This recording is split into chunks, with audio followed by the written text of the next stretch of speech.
Hola, ¿qué tal? Nosotros somos del Instituto Tecnológico de Querétaro, Unidad del Marqués, de la materia en Arquitectura de las Computadoras, profesores Jaime Cabrera García, los integrantes Morales Centeno Ana María y Carpintero Camacho Miguel Eduardo.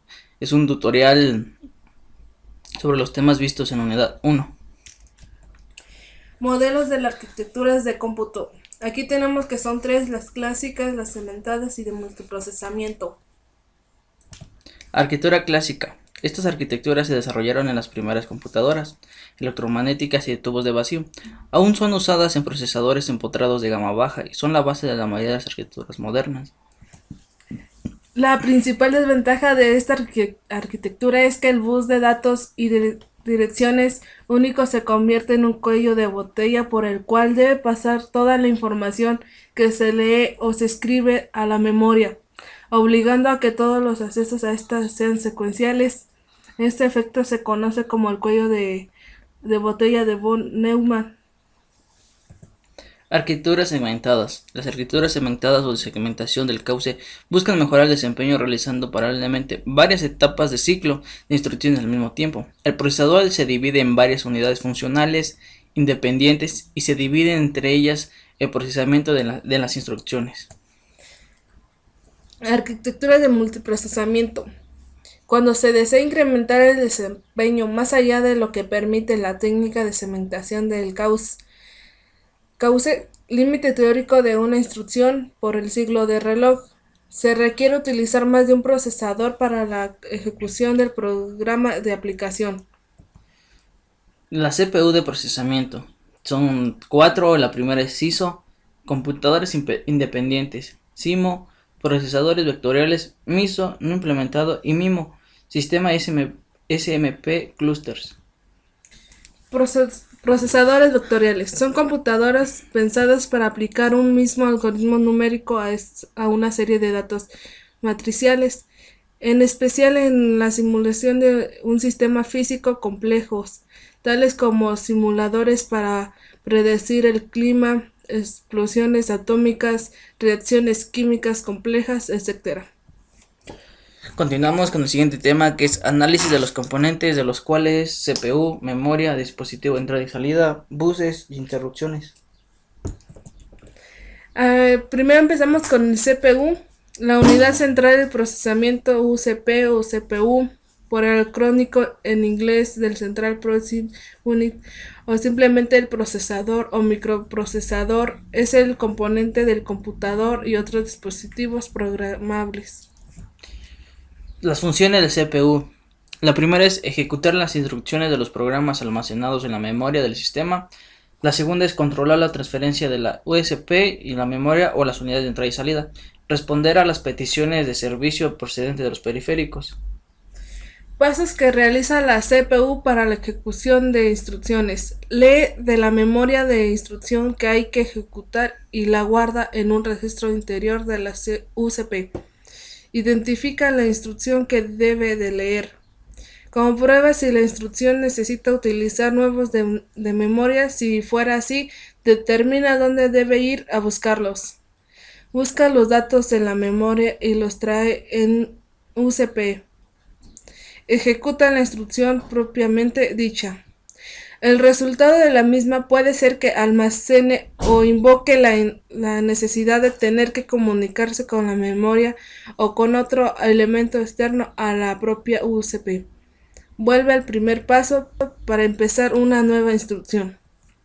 La CPU está compuesta por una unidad aritmética lógica y una unidad de control. Unidad de control. La unidad de control US es el centro nervioso de la computadora. Desde ella se controla y gobierna todas las operaciones, busca, decodificación, ejecución de la instrucción. Lo que necesita para realizar su función son registros de control de programas, registro de instrucciones, decodificador, reloj y generador de señales o secuenciador.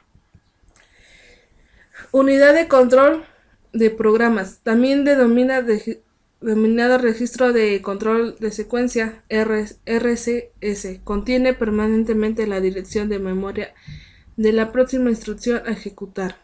Si la instrucción que se está ejecutando en un instante determinado es de alto o de ruptura de secuencia, el RSS tomará la dirección de la instrucción que se tenga que ejecutar a continuación. Esta dirección la extraerá de la propia instrucción en curso. Registro de direcciones. Contiene la dirección de memoria donde se encuentra la próxima instrucción y está comunicada con el bus de direcciones. El tamaño de este registro determina el tamaño de la memoria que puede direccionar. Si es de 32 bits, se puede direccionar 232 igual a 4.294.967296 a 4 GB posiciones de memoria. Unidad de control. Aquí tenemos que son 4. Vamos a empezar con el registro de instrucción, que contiene la instrucción que se está ejecutando en cada momento. Esta instrucción llevará consigo el código de la operación, acción que se trata y en su caso las operaciones son las direcciones de la memoria del mismo. Pasa al CO, al codificador. Decodificador se encarga de extraer y analizar el código de operación de la instrucción en curso, que está en RI, y dar las señales necesarias al resto de los elementos para su ejecución por medio del generador de señales. Generador de señales, GS. En este dispositivo se generan órdenes muy elementales, microórdenes, que sincronizadas por los impulsos del reloj, hacen que se vaya ejecutando poco a poco la instrucción que se guarda en el RI, reloj. Proporciona una sucesión de impulsos eléctricos a intervalos constantes, frecuencia o constante, que marca los instantes en que han de comenzar los distintos pasos que consta cada instrucción. Y esta es una imagen donde está la unidad de control. Primero inicia una voz de bus de datos, de ahí pasa al registro de datos, de ahí al registro de instrucciones, de ahí se va del codificador de instrucciones, generador de señales, señal de control y después se va al bus de control. Continuamos con un registro de contador de programa, registro de direcciones y por último se va al bus de direcciones. Unidad aritmética lógica. Esta unidad es la encargada de realizar las operaciones elementales de tipo algoritmo, generalmente sumas o restas, y de tipo lógico, generalmente comparaciones, como aquí se muestra en la imagen de abajo, que está el registro de estados. Está la unidad calculadora, que va de la salida, bus interno. El bus interno va al registro de acumulador, de ahí se va a la entrada. También tenemos el bus de datos, que de ahí se va al registro temporal y entrada. La unidad aritmética lógica necesita para su función de los siguientes elementos: banco de registros. Está constituido por 8, 16 o 32 registros de tipo general, que sirven para situar datos antes de cada operación, para almacenar datos intermedios en las operaciones y para operaciones internas del procesador. Circuitos operadores. Compuesto de uno o varios circuitos eléctricos que realizan operaciones elementales, aritméticas y lógicas. Registro de resultado. Se trata de un registro especial en el cual se depositan los resultados que producen los circuitos operadores. Señaladores de estado. Registro con un conjunto de biestables en los que se deja constancia de algunas condiciones que se dieron en la última operación realizada. Memoria es la parte de la unidad central de proceso de una computadora donde están almacenadas las instrucciones y los datos necesarios para que un determinado proceso pueda ser realizado. La memoria central está constituida por una magnitud de celdas o posiciones de memoria numeradas de forma consecutiva, capaces de retener mientras la computadora está conectada a la información necesaria, como tenemos abajo la imagen de cómo está constituida la memoria. Memoria central. Tiene asociados dos registros para la realización de operaciones de lectura o escritura y un dispositivo encargado de seleccionar una celda de memoria en cada operación de acceso sobre la misma. La memoria, tenemos que el registro de dirección de la memoria RDM contiene la dirección de memoria donde se encuentra o va a ser almacenada la información, instrucción o dato, tanto si se trata de una lectura como de una escritura. o de una memoria central respectivamente. Registro de intercambio de memoria, la RIM. Si se trata de una operación de la lectura, el RIM es quien recibe el dato de la memoria señalado por el RDM para su posterior envío a uno de los registros de la UAL. Si se trata de una operación de escritura, la información a grabar tiene que estar en el RIM para que desde él se transfiera a la posición de la memoria indicada por el RDM. Selector de memoria, SM. Es el dispositivo que tras una orden de lectura o escritura conecta la celda de memoria cuya dirección figura en el RDM con el RIM, posibilitando la transferencia de los datos en un sentido o en otro.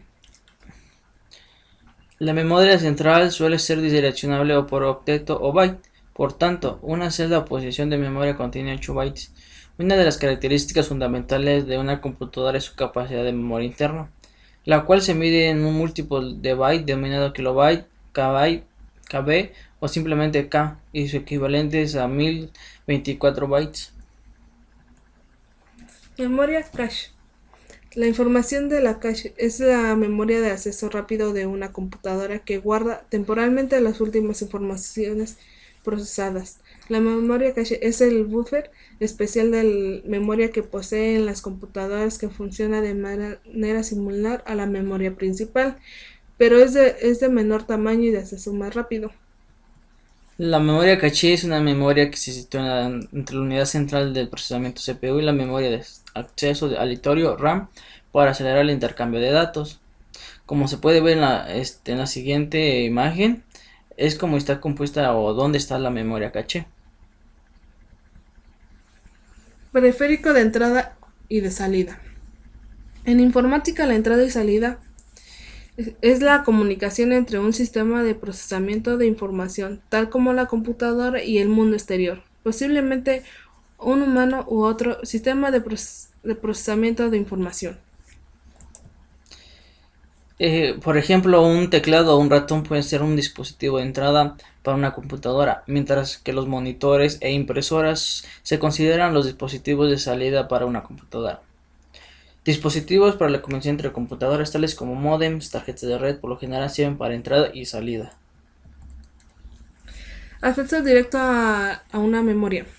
El acceso directo a memoria es una característica de las computadoras y microprocesadores modernos que permiten que ciertos subsistemas de hardware dentro de la computadora puedan acceder a la memoria del sistema para la lectura o escritura, independientemente de la unidad central de procesamiento CPU. Como tenemos aquí está la pequeña imagen del acceso directo de la memoria, que tenemos que la entrada de datos e información se puede ir al DMA, que es acceso directo a memoria, de ahí se va a la memoria RAM. De ahí se puede ir al procesamiento, pero también tenemos que la entrada de datos o información se puede ir también al procesamiento. El procesamiento tiene dos, que es almacenamiento de la información y salida directa de la información. Como ya lo había mencionado, ejemplos que tenemos son el teclado, el ratón o mouse, micrófono, pantalla táctil, el disco rígido, el DVD, CD, monitor, altavoces, impresora. Acceso directo a la memoria y los sistemas de hardware que utiliza el DMA pueden ser controladores de disco duro, tarjetas gráficas, tarjetas de red, tarjetas de sonido y tarjetas aceleradoras. Tenemos que aquellas computadoras que tienen canales DMA pueden transferir datos desde y hacia los dispositivos con menos utilización CPU que aquellas computadoras sin canales DMA. El controlador DMA es generalmente un chipset de la placa madre. En este caso se muestra aquí que será el chipset de la placa madre. Ahora continuamos con los bus. En la arquitectura de computadora, el bus o canal es un sistema digital que transfiere datos entre los componentes de una computadora o entre varias computadoras. Como lo muestra la siguiente imagen, es como un bus donde se ubica dicho bus. Continuando que los tipos de buses es serie y paralelo. Hay diferencias en el desempeño y hasta hace unos años se consideraba que el uso apropiado dependía de la longitud física de la conexión. Para cortas distancias el bus paralelo y para largas es el serial. Aquí tenemos el primero que será el bus serial.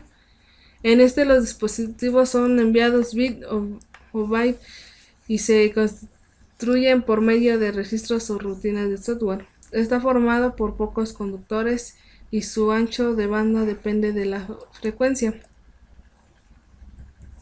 Bus paralelo. Es un bus en el cual los datos son enviados por bytes al mismo tiempo con la ayuda de varias líneas que tienen funciones fijas. La cantidad de datos enviada es bastante grande con una frecuencia moderada y es igual al ancho de los datos por la frecuencia de funcionamiento.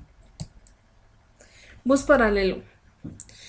Los bus de los procesamientos Intel es un bus de este tipo y como cualquier bus presenta unas funciones en línea dedicadas. Las líneas de dirección son las que encargadas de indicar la posición de memoria o el dispositivo con el que se debe establecer comunicación. Las líneas de control son las encargadas de enviar señales de arbitraje entre los dispositivos. Entre las más importantes están las líneas de interrupción DMA y los indicadores de estado. Las líneas de datos transmiten los bits de forma aleatoria de manera que por lo general un bus tiene un ancho que es potencia de 2. Tenemos que son también buses de control, de direcciones y de datos y comenzamos con el bus de control. Es el que gobierna el uso y acceso a las líneas de datos y de direcciones. Como estas líneas están compartidas por todos los componentes, tiene que proveerse determinados mecanismos que controlen su utilización. Bus de direcciones. Es un canal del microprocesador totalmente independiente del bus de datos donde se establece la dirección de la memoria del dato en tránsito. Como podemos ver, esa es la imagen del bus de direcciones. La capacidad de la memoria se puede direccionar dependiendo de la cantidad de bytes que conforman el bus de direcciones, siendo 2 a la n el tamaño máximo en bytes del banco de memoria que podrá direccionar con n líneas. La dirección de memoria. Las direcciones son números naturales en hexadecimal que indican la posición de los datos dentro de la memoria principal o del espacio de direcciones de la unidad de entrada y salida. Como podemos ver la imagen que está al lado derecho, tenemos que es el rango de direcciones. El segmento que va dependiendo, bueno, que va de F, como lo estamos mencionando, que son hexadecimales. Continuamos con un bus de datos. Es un dispositivo mediante el cual al interior de una computadora se transportan datos e información relevante. El bus funciona ordenando la información que es transmitida desde distintas unidades y periféricos a la unidad central, haciendo las veces de semáforo o regulador de prioridades y operaciones a ejecutar.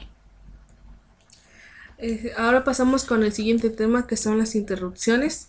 Una interrupción es una suspensión temporal de la ejecución de un proceso para pasar a ejecutar una subrutina de servicio de interrupción, lo cual por lo general no forma parte del programa, sino que pertenece al sistema operativo o al BIOS. Una vez finalizada dicha subrutina, se reanuda la ejecución del programa. Como lo estamos viendo, una imagen de las interrupciones puede ser la que está abajo, que nos tiene la programa principal, señal de interrupción, línea de interrupción y rutina de tratamiento. Las interrupciones surgen de la necesidad que tienen los dispositivos periféricos de enviar información al procesador principal de un sistema informático. La primera técnica que se empleó para esto fue el polling, que consistía en que el propio procesador se encargara de sondear los dispositivos periféricos cada cierto tiempo para averiguar si tenían pendiente alguna comunicación para él. Ahora tenemos lo que es el funcionamiento del mecanismo de las interrupciones. Tenemos que todos los dispositivos que deseen comunicarse con el procesador por medio de interrupciones deben tener asignada una línea única capaz de avisar al CPU cuando le requiere para realizar una operación. Esta línea se le denomina IRQ, Interruption Request, o petición de interrupción.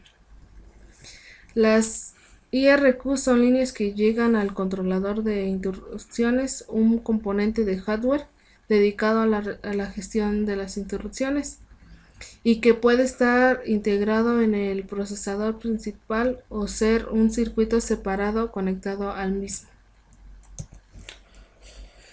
Un procesador principal que no tenga un controlador de interrupciones integrado suele tener una única línea de interrupción llamada habitualmente INT. Esta línea es activada por el controlador de interrupciones cuando tiene una interrupción que servir. Al activarse esta línea, el procesador consulta los registros del controlador de interrupciones para averiguar cuál IRQ hay que atender. Ahora tenemos las que son las fases del proceso de una interrupción, lo que dice que el mecanismo de la interrupción tiene que implementar todas las medidas que hagan que se pueda bifurcar a la rutina de tratamiento y recuperar el estado del programa interrumpido cuando la rutina finaliza su ejecución. Aquí tenemos lo que es la imagen, donde el primero es el programa, luego se va a la petición de interrupción, de ahí pasa la rutina de tratamiento y luego se va al programa.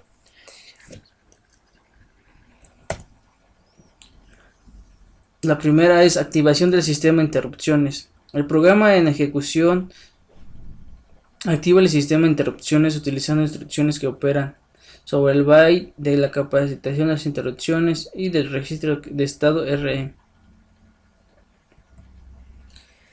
Tenemos que es el número 2, se produce la petición de interrupción por parte de algún dispositivo periférico en un instante de tiempo impredecible para la CPU.